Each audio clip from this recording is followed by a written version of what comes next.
Maybe me ro alome ming la ba chano ga di ni brainy bat the ma pa won ne book set 5အုပ်ထဲကမှာ picture book ဆိုတဲ့ book set ကိုရှင်းပြအောင်မှာဖြစ်ပါတယ်ဒါလေးကတော့ picture book 2ပါပထမတစ်အုပ်ရှိပါသေးတယ်ပထမတစ်အုပ်ဗီဒီယိုလေးလည်းကျွန်တော်ရှင်းပြပါမယ်ဒီ picture book ဒုတိယ book လေးမှာကြတော့ပုံမြင်5မျိုးပါတယ်ပေါ့နော်သူက candidate ဆိုတဲ့ပုံမြင်ပါတယ် I can do it ဆိုတဲ့ပုံမြင်ပါတယ် Ethan ဆိုတဲ့ပုံမြင်ပါတယ် where is the seat ဆိုတဲ့ပုံမြင်ပါတယ် taste of sharing ဆိုတဲ့ပုံမြင်ပါတယ်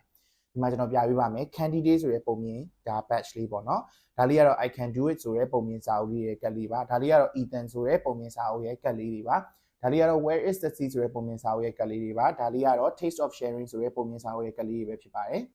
ဒီပုံမြင်5ခုလုံးဒီအောက်ကကတ်လေးတွေအကုန်လုံးပေါင်းလိုက်မယ်ဆိုလို့ရှိရင်စုစုပေါင်းကတ်ပေါင်း60 GD ပါပါတယ်ကတ်လေးအကြောင်းရှင်းပြခင်မှာဒီဟာဘာဖြစ်လို့ပုံမြင်တွေဖြစ်နေရလဲဒီကနေဘယ်လိုအကျိုးကျေးဇူးတွေရရှိဆိုတော့ကျွန်တော်ပြပြချင်ပါတယ်ပုံမြင်တိုင်းကသူက message တစ်ခုကိုပေးတယ်ပေါ့နော်ကလေးတွေကိုကျွန်တော်ကြောင်းပါဆိုလို့ရှိရင်ဘဝတွတာတို့ဇာရီတာတို့ကနေ message တွေပေးသလိုပဲလိမ္မာရင်ကြီးတဲ့တာတာမီမီလေးဖြစ်လာအောင်လို့ဒီ message လေးတွေပေးတယ်ပေါ့နော်နမူနာအနေနဲ့ဒီ candidate ဆိုတဲ့ပုံမြင်လေးဆိုလို့ရှိရင် self control ကိုဘယ်လိုထိန်းချုပ်ရမလဲကိုယ်စနာတွေကိုဘယ်လိုထိန်းချုပ်ရမလဲဘယ်လိုစည်းကမ်းရှိရမလဲဆိုတာသင်ပေးတယ်ပေါ့နော် I can do it ဆိုတဲ့ပုံမြင်မှာကျတော့ anti frustration စိတ်ရှုပ်လာတဲ့အခါမှာကိုယ့်ရဲ့စိတ်ကိုဘယ်လိုထားဖို့စိတ်မဆိုးဖို့ဒေါသမထွက်ဖို့ပေါ့ဒီ Ethan ဆိုတဲ့ဒီတတိယပုံမြင်လေးမှာကျတော့ forgiveness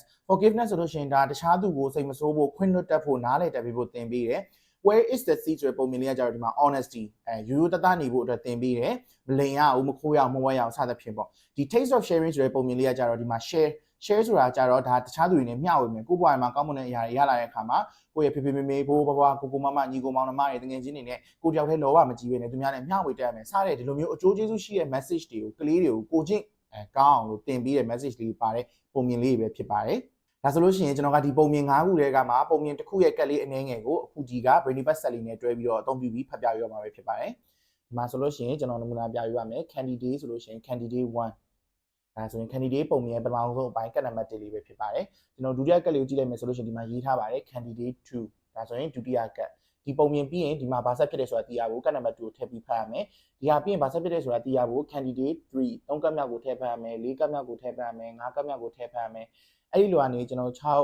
9 8 9 10 17ကတ်အထိထည့်ဖတ်ပြီးတော့မှကျွန်တော်ပုံမြင်အဆုံးသတ်မှာဘာဖြစ်သွားလဲဆိုတော့ကျွန်တော်သိရမှာပေါ့နော်ဒါဆိုရင်ကျွန်တော်တို့ candidate 1ဆိုတဲ့ကတ်လေးကိုကျွန်တော်နမူနာထည့်ပြီးစမ်းသုံးပြပါမယ်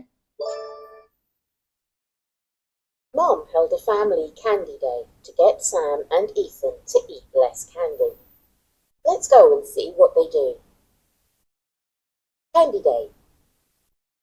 Sam and Ethan ate too much candy. Mum had an idea. 1. Put candy in the jar. 2. Hide candy every Sunday. 3. Candy hunt. 4. Share it. Please turn over the card. ဒါဆိုလို့ရှိရင်သူကနောက်ဆုံးပုံမြင်လေးကိုအရင်ဆုံးပြောပြသွားတယ်ပြောပြပြီးတဲ့အချိန်မှာ please turn over the card ဆိုတော့ကျွန်တော်တို့ဒီကတ်လေးကိုလှည့်ပြီးတော့နောက်မှာ exercise လုပ်ရမယ်ပေါ့နော်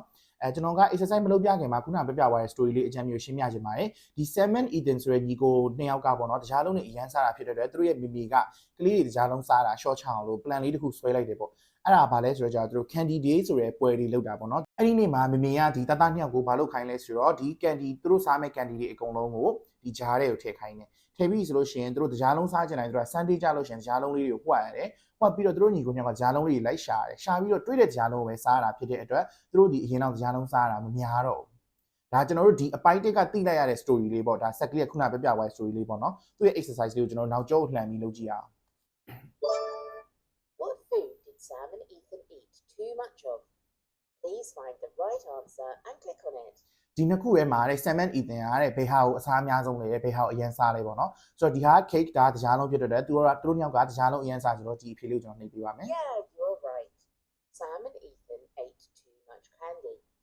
Sam and Ethan ate too much candy ဒါဆိုလို့ရှိရင်ကျွန်တော်တို့ Sam and Ethan ဘာဆက်ဖြစ်လဲသိရဖို့ကိုကျွန်တော်ကတ်နံပါတ်လေး2ကိုကျွန်တော်တစ်ခါလေးထည့်ပြီးဖတ်ပြပါမယ်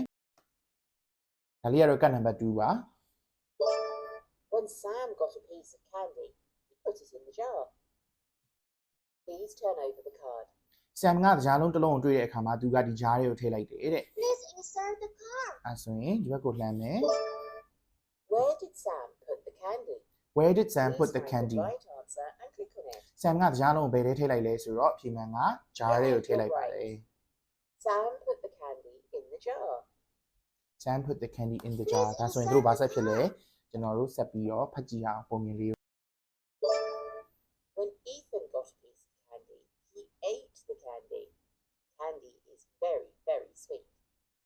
Please turn over the card. မအီတင်ကကြားလုံးတွေ့တဲ့အခါမှာသူ့အကိုလိုမျိုးဒီ jar တွေကိုသွားမထည့်ဘဲနဲ့သူကစားလိုက်တယ်ပေါ့နော် jar လုံးတွေကရမ်းရမ်းချိုးတော့သူကအရမ်းကြိုက်တယ်တဲ့ What did Ethan do with the candy? Please find the right answer and click on it. အီတင်ကကြားလုံးကိုတွေ့တဲ့အခါဘာလုပ်လဲသူ့အကိုလိုမျိုးသူက jar တွေကိုသွားမထည့်ဘူးသူကိုယ်တိုင်စားလိုက်တာဆိုတော့ Yeah, you're right. Ethan ate the candy.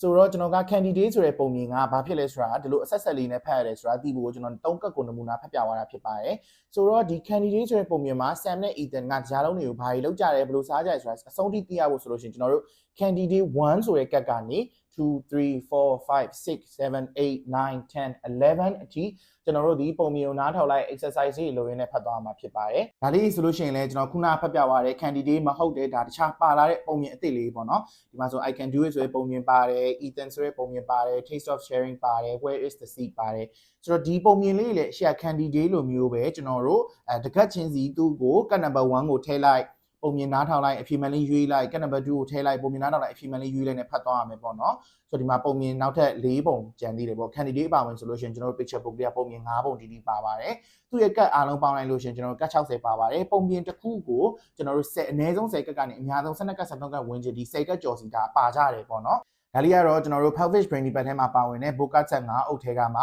Picture Book Second Edition ဒီ book set လေးထဲမှာပါဝင်တဲ့ပုံမြင်လေးတွေအကြောင်းနဲ့သူ့ရဲ့ကတ်လေးတွေကိုဘယ်လိုမျိုးထည့်ပြီးတော့ဘယ်လိုဖတ်မယ်ဘယ်လိုအသုံးပြုရမယ်ဆိုတော့ကျွန်တော်ရှင်းပြသွားတာဖြစ်ပါတယ်